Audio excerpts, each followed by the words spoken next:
all new right now at 5:30. In the last few months, you've seen them on fire and dangling right over the edge of I-65 downtown.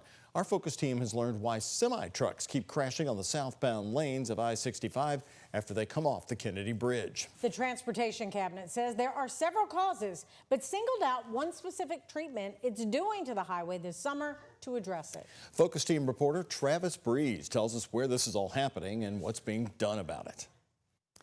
The problem area is on I-65 South on the Kentucky side after drivers make their first decision. So after you decide to stay on I-65 South, your next decision is this fork in the road right here, where you can choose to take the Jefferson Street downtown off-ramp.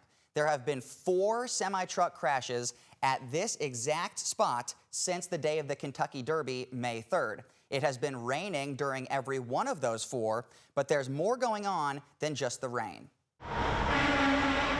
Looking up from Witherspoon Street, you can see the scars on this section of I-65. On June 13th, a semi-truck hit the dividing barrier for an unknown reason and caught on fire as it dangled off the interstate. Is the driver out of the car? Yes, I got him right here, and you need an ambulance. The driver jumped at least 20 feet onto another highway to save himself. He was hospitalized but survived. 6 weeks before this one, there were 3 semi-truck crashes at this exact same spot the weekend of the Kentucky Derby. One of those also involved a driver dangling off the overpass. Hey guys, please help me. I'm about to fall down from the bridge. Louisville Fire successfully rescued the man. Focus reviewed all 4 of these crash reports. Each one lists the roadway condition as wet and the weather as raining. Only one of the 4 lists speed as a possible factor. Shifting loads in the trailer and non-compliant tires are also mentioned. How far behind the truck were you? I had a buddy in front of me, and I was behind him.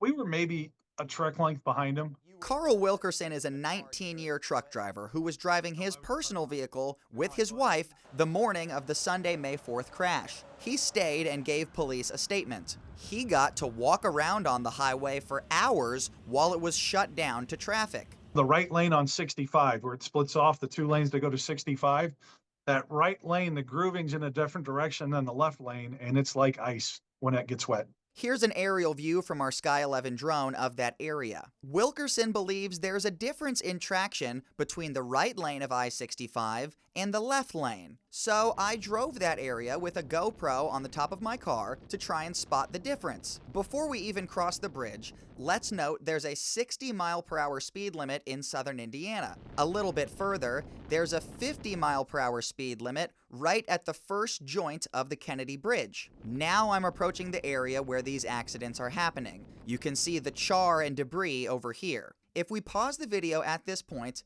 the 2 lanes look pretty similar. I sent the video to Wilkerson, who said it was easier to see the different grooving when walking on the highway. The Transportation Cabinet said a difference in pavement texture is not uncommon and does not on its own pose safety concerns. The spokesperson also echoed the causes listed in the crash reports, like weather, speed, non-compliant tires, and shifting loads. Perhaps the most interesting part, the Transportation Cabinet will apply a high-friction surface treatment on I-65 from the end of the Kennedy Bridge to the Witherspoon Street overpass. That will happen, quote, this summer. The kind of standard practice is in, the transportation safety industry is usually looking at a 3 to 5 year period. Dr. Robert Kluger, a civil engineering professor at the U of L, says not to draw too many conclusions from just a 2-month period. Some sites are very likely to experience bad luck over,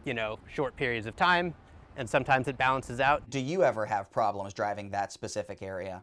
I have never had an issue in there. I generally take it pretty slow through there. Wilkerson says before this summer, this fork didn't have a bad reputation amongst truckers. He hopes with these changes from the Transportation Cabinet, it can prove to just be an unlucky stretch for this tricky triangle. In Louisville, Travis Breeze, WHAS 11 on your side.